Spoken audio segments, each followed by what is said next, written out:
പുതിയ വർഷം തുടങ്ങാൻ പോവാ അല്ലേ? സാധാരണ ന്യൂ ഇയർ ഒക്കെ വരുമ്പോൾ എല്ലാവരും new year resolutions എഴുതൽ പതിവല്ലേ?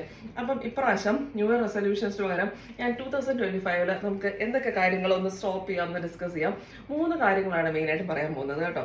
First thing, ഒരുപാട് അപ്പോളജൈസ് ചെയ്യുന്നത് ഒന്ന് നിർത്താൻ ശ്രമിക്കും. അയ്യോ ഐ ആം സോറി, അറിയാതെ ചെയ്തു പോയതാണ്, എനിക്ക് തെറ്റിപ്പോയി, അങ്ങനെ ഒത്തിരി അങ്ങ് അപ്പോളജൈസ് ചെയ്ത് നിർത്തുക. നമുക്ക് എന്തെങ്കിലും ഒന്ന് അറിയാതെ നമുക്കൊന്ന് കുറച്ച് നമുക്കൊന്ന് റെസ്റ്റ് എടുക്കേണ്ടി വന്നു, നമുക്കൊന്ന് വയ്യാതായാലും നമുക്കൊന്ന് പോസ് ചെയ്യേണ്ടി വന്നു, നമുക്ക് നമ്മുടെ കയ്യിൽ നിന്നൊരു മിസ്റ്റേക്ക് പറ്റി, ഓക്കെ, എന്താണെന്ന് വെച്ചോ, വാട്ട് എവർ ഇറ്റ് ഈസ്, എന്താ പറയാ, I am sorry, thank you for understanding, അത്രയും പറഞ്ഞാൽ മതി. ഓവറായിട്ട് നമ്മൾ അപ്പോളജൈസ് ചെയ്യേണ്ട കാര്യമില്ല ആരോടാണെങ്കിലും. അത് ആദ്യത്തെ കാര്യം. രണ്ടാമത്തെ കാര്യം, നമുക്ക് എല്ലാവരും നമുക്കൊന്ന് കുറച്ചൊന്ന് മൈൻഡ് ഒന്ന് ഡിസ്റ്റർബ്ഡ് ആയാലും എല്ലാവരും ചെയ്യുന്നത് എന്താ, ഫോൺ എടുത്ത് ഇങ്ങനെ സ്ക്രോൾ ചെയ്യാല്ല, ഇൻസ്റ്റാഗ്രാം അല്ലെങ്കിൽ യൂട്യൂബ് ഷോർട്സ്, ഇൻസ്റ്റാഗ്രാമിലെ റീൽസ് അല്ലെങ്കിൽ അതിങ്ങനെ എത്ര മണിക്കൂർ വേണമെങ്കിലും ഇങ്ങനെ കണ്ടുകൊണ്ടിരിക്കും.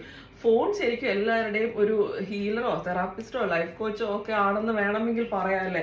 എല്ലാവരും ഇങ്ങനെ ഫോൺ നോക്കിയല്ലേ, അത് സമയം പോകുന്നത് അറിയത്തില്ല, റീൽസും ഷോർട്സും കണ്ടുകൊണ്ടിരുന്നാൽ അല്ലേ. അപ്പം ഫോണാണ് ആശ്രയം. അപ്പം അത് നമ്മുടെ മൈൻഡ് അതിലോട്ടൊക്കെ ആകുവാണ്. നമ്മുടെ പ്രോബ്ലത്തിൽ നമ്മൾ എസ്കേപ്പ് ചെയ്യാൻ നമ്മൾ വേറെ ആൾക്കാരെ കണ്ട് അവരുടെ ലൈഫിലോട്ടൊക്കെ ഇറങ്ങിച്ചെല്ലും. അപ്പൊ നമ്മുടെ കാര്യം നമ്മൾ മറക്കുവാണേ. അതപ്പം അത് സ്റ്റോപ്പ് ചെയ്യുക. നമുക്കെന്താണ് വിഷമം എന്ന് നമ്മളെ തന്നെ ഒന്ന് ഐഡന്റിഫൈ ചെയ്യാൻ ശ്രമിക്കുക. നമുക്ക് എന്താണ്, നമ്മൾ അതിലൊന്ന് 10 മിനിറ്റ്, നമുക്കൊരു ഡിസ്റ്റർബൻസ് വന്നു, ഫോൺ എടുക്കുകയല്ല ചെയ്യേണ്ടത്, നമ്മുടെ ഡിസ്റ്റർബൻസിൽ നമ്മളൊരു 10 മിനിറ്റ്, ഓക്കെ, വിഷമമാണെങ്കിൽ വിഷമത്തിൽ ഓക്കെ ആ കരച്ചിലൊന്ന് കരയാൻ ശ്രമിച്ചുകൂടെ? ആ ഫോണിൽ നോക്കുന്നതിലും ഭേദം ആ വിഷമത്തിലൊന്നും ഇരിക്കുന്നതല്ലേ. മൂന്നാമത്തെ കാര്യം തന്നെ അതാണ്.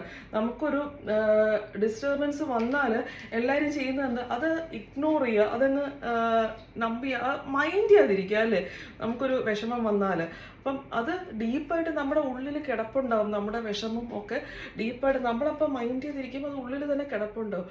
എന്ത് വിഷമമാണെങ്കിലും അത് കുറച്ച് നമ്മളൊന്ന് അനലൈസ് ചെയ്യാൻ ശ്രമിക്കുന്ന വളരെ നല്ലതാണ്. അത് ഇഗ്നോർ ചെയ്യരുത്. എന്ത് വിഷമമാണെങ്കിലും ഇഗ്നോർ ചെയ്താൽ അത് കുറച്ച് വർഷങ്ങൾ കഴിയുമ്പം അത് നിങ്ങളെ തന്നെ അതൊരു പ്രശ്നമാക്കാൻ, നമ്മുടെ ഒരു മൈൻഡ് ഒരു ഇതാക്കാനായിട്ട് ചാൻസ് ഉണ്ട്.